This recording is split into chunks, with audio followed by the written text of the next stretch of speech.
Naku po, may napapansin ako ha. Ewan ko kung napapansin ninyo ha. Si Senator Rodante Marcoleta, tila nagiging sugo po ito ni Pangulong Bongbong Marcos. So, ano ibig sabihin ng pagiging sugo? Kumbaga, ikaw tagapagpatupad ng mga kagustuhan ng presidente.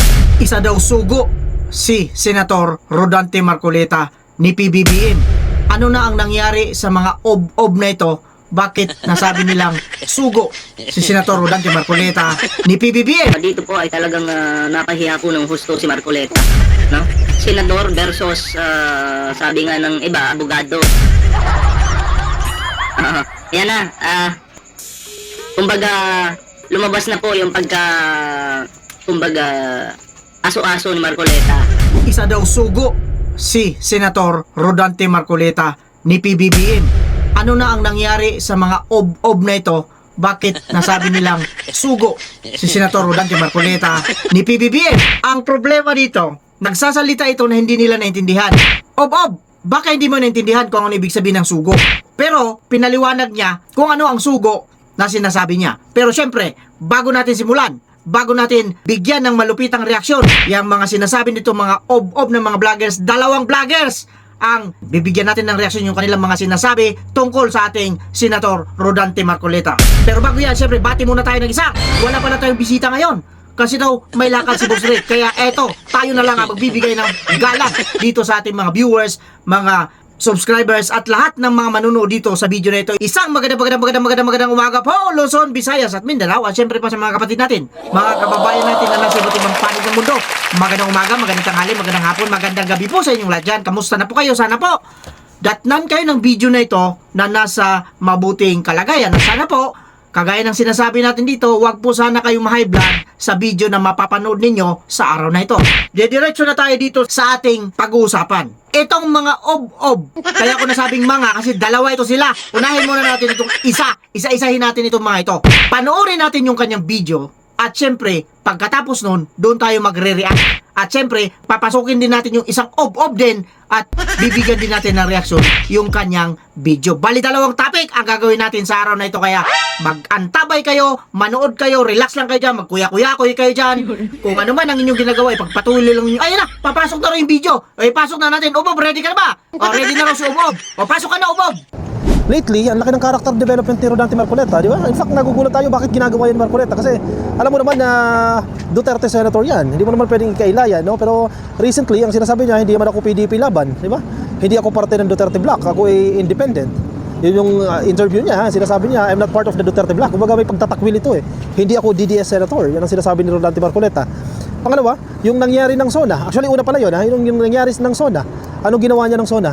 Nakipag-shake hands kay PBBM, parang yakap na ito eh, tapos may binulong daw sa kanya si PBBM.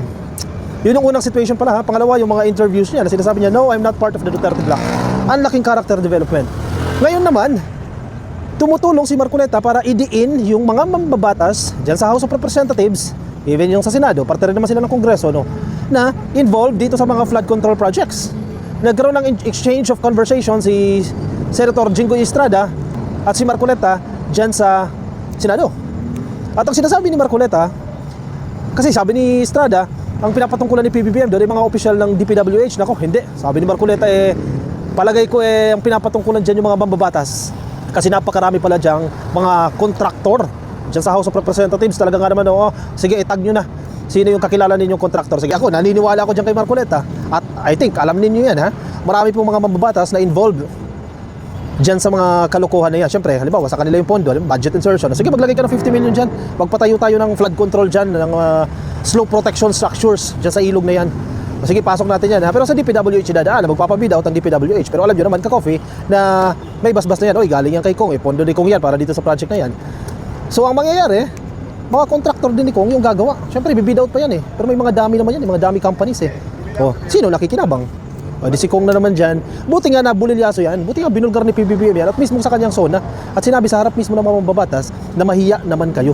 Malaking development ito ha, itong sinasabi ng presidente. Kasi ano ito eh, it is like declaring an all-out war against these lawmakers. Kasi mabibigat yung mga yan. Totoo naman yung sinasabi ni Marcoleta na marami talagang tinamaan sa statement na yan ng presidente. At mismo ang presidente, willing siya, sige, ibulgar yan. pangalanan yan, isa publiko yan para ma-criticize ng publiko kung sino yung mga congressman, congresswoman na involved dyan sa mga flood control projects. Sa napanood nating video, tinawag niyang sugo si Senator Rodante Marcolita ni PBBM. Ano ang mga dahilan niya kung bakit niya tinawag? Kagaya ng napanood natin, tumutulong na raw si Senator Rodante Marcolita sa mga investigasyon, lalo na dyan sa flood control project. Isa-isahin natin yung mga sinabi niya. Ang sinabi nitong ob-ob na ito, kasi intrigero ito eh. Ito yung mga chikadorang mga vlogger na para lang magkaroon ng content, ichichika nila. Mga marites. Ito mga vlogger na ito. Ang sabi niya rito, dahil daw sa nag-imbestiga na ito tungkol sa flood control project. Kaya nasabi niyang sugo. Kasi nga daw, noong SONA ni PBBM, nandun din ito si Senator Rodante Marcolita. At sinabi niya pa, isa itong DDS. Ob-ob, ipapaliwanag ko sa iyo kung bakit hindi DDS yan si Senator. Pinipilit nyo kasing DDS. Hindi yung DDS. Independyente yan na tumakbo para malaman ninyo mga ob-ob. Ito pakinggan ninyo. Si Senator Rodante Marcolita, independyente nung tumakbo bilang senador. Maraming nag-ampon. Of course, pag makita nilang matalino ka, pag nakikita nilang magaling ka, pag nakikita nilang may dedikasyon ka doon sa pinapasukan mo, maraming aampon sa'yo. Hindi kagaya ninyo, mga ob-ob kayo, ilan lang yung umaampon sa inyo. Baka wala pang umaampon sa inyo. Hindi kagaya kay Senator Rodante Marcolita. Ngayon, para malaman ninyo, eto, panoorin ninyo, siya na mismo ang nagsabi. Ayan o, Senator, ipaliwanag mo. The senator made a distinction na he is for the rights of everyone. He was adopted by PDP and ran with a particular party, but he is not a member of the Duterte bloc. Am I correct there? Technically speaking, Mr. President, I am not a member of the PDP, but I admit that I was adopted and I ran in unity with some of the parties of the PDP candidates.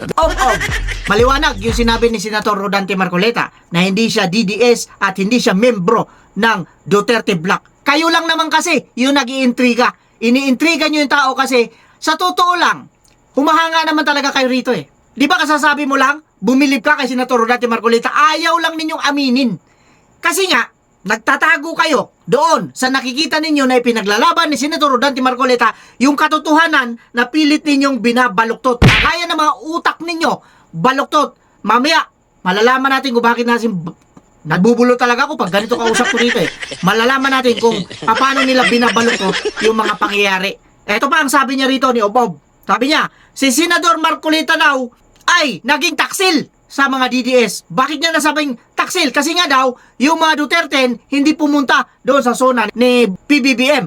Samantalang, si Senator Rodante Marcolita pumunta doon at nakipagkamay pa at kulang na daw magyakapan yung dalawa at may ibinulong si PBBM kay Senator Marcolita. Talagang binibigyan nila ng isyo. Eto, ob-ob, ako na magsasabi sa iyo, talagang mayroong binulong si PBBM kay Senator Rodante Marcolita. Alam mo ba? Gusto mong malaman kung anong binulong? Eto, sasabihin ko sa iyo, manood ka.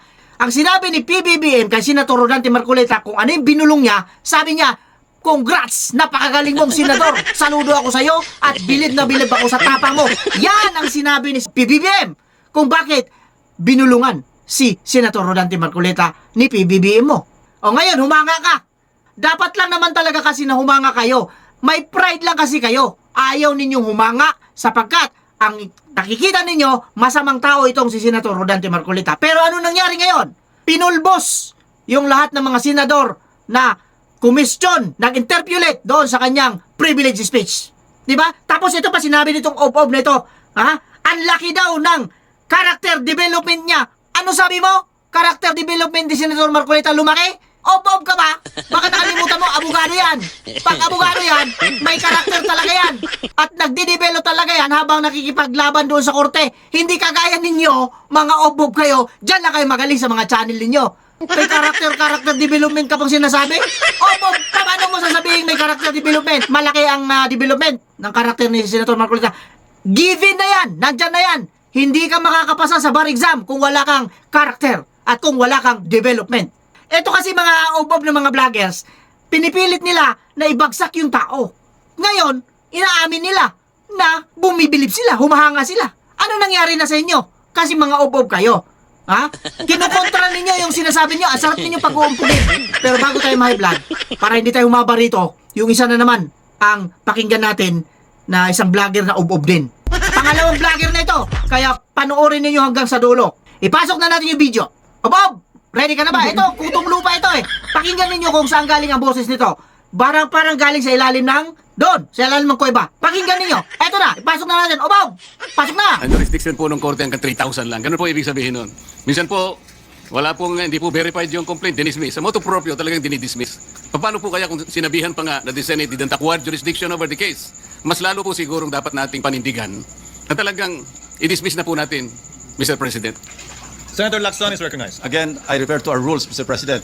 Wala rin po ako makitang supplementary application sa rules of the Senate pagdating sa plenaryo. Pwede pong gamitin ito sa mga committee hearings. Inquiry in aid of legislation. But we are not there. We're here in plenary. Maski po basahin natin na 100 beses ang ating rules of the Senate, wala pong supplementary application sa ating rules. Thank you, Mr. President. Sa ayan mga pre, dito po ay talagang nakahiya po ng husto si Marcoleta, no? Senador versus sabi nga ng iba, abogado. Yan na, kumbaga lumabas na po yung kumbaga aso-aso ni Marcoleta. Ito na po yung simula na pagtatanggol niya po dito sa mga Duterte, mga pre. No, parang sila na po yung parang pinapaikot po nila yung mga Pilipino, 'di ba? Kumbaga parang sila yung nagiging batas dito, 'di ba? Binababoy po nila yung batas. Yan yung opinion ko, yung nakikita ko diyan, 'di ba? Well, pasalamat tayo dahil maliwanag po yung explanation po ni Ping Lacson diyan. Ngayon, tadako tayo dito sa ating reaksyon. Kasi sinabi nitong ob-ob na vloggers nito, ang sabi niya, aso daw si Senator Rodante Marcoleta. Yan ang sinabi niya. Unang-unang sinabi niya rito, napahiya ng husto si Senator Rodante Marcoleta sa ginawa ni Senator Ping Lacson. Talagang ob-ob ito. Ano ba ang ginawa ni Ping Lacson mo? Ano ba ang sinabi ni Ping Lacson mo? Ang sinabi niya lang, yung roles lang nila doon sa Senate. Pero, ang sinabi mo rito, napahiya. San banda boy, napahiya. Tapos sinabihan mo pang aso si Senator Rodante Marcoleta. Eh kung aso na rin pag-uusapan, tignan mo naman yung mukha mo. Mas aso ka pa sa aso ko.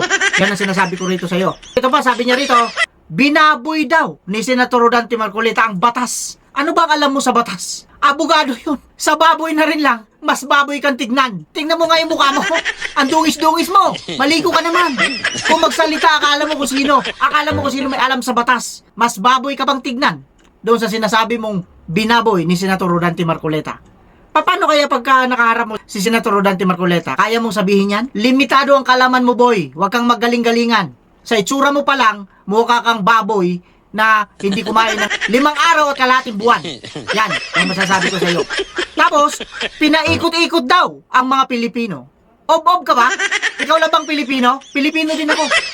Pero hindi ako pinaikot ni Senator Rodante Marcoleta. Kayo ang nagpaikot-ikot sa mga sarili ninyo. Nakita ninyo kung paano nyo binabaluktot yung matuwid na sinasabi ni Senator Rodante Marcoleta. Pinagyayabang mo yung Senator Lacson mo na ilang beses na pabalik-balik yan sa Senado. Pero nagmukhang ob-ob dito sa new fight na sinasabi ninyo. Dito sa newcomer na sinasabi ninyo. Yan lang ang sinabi ng senador mo? Pinagyayabang mo na? Oh? Samantalang itong senador namin na dito hindi nasayang yung boto namin. Nasayang yung boto nyo dyan sa mga binoto ninyo na piling ninyo magaling. Paulit-ulit na, ilang beses na pabalik-balik dyan sa Senado, anong ginagawa ng mga yan? Nagpapalaki lang ng kanilang mga yagballs. Kagaya mo rin, ob-ob ka. Eto ba, maliwanag daw ang sinabi ni Ping Lacson. Saan banda maliwanag? Ha? Magkaliwanagan niya tayo rito? Saan banda maliwanag? Tingnan mo na yung kulay mo. Hindi ka na makita halos. Di ba? Tapos sasabihin mo maliwanag. Huwag kasi ganun. Huwag kayong magsasalita ng hindi ninyo kayang panindigan. Pasensya na po kayo mga kapatid, mga kababayan at mga boss. Ganito talaga si Boss Rick. Pagka ganito rin ang kausap natin dito. Pag matino ang kausap natin dito, mas matino pa si Boss Rick. Pero pag ganito mga tao, mga ob-ob na ganito mga tao, mas ob-ob si Boss Rick pagka ganun. With that, kagaya ng sinasabi natin dito, mag-iingat po tayong lahat. Wala lang sa mga taong ob-ob.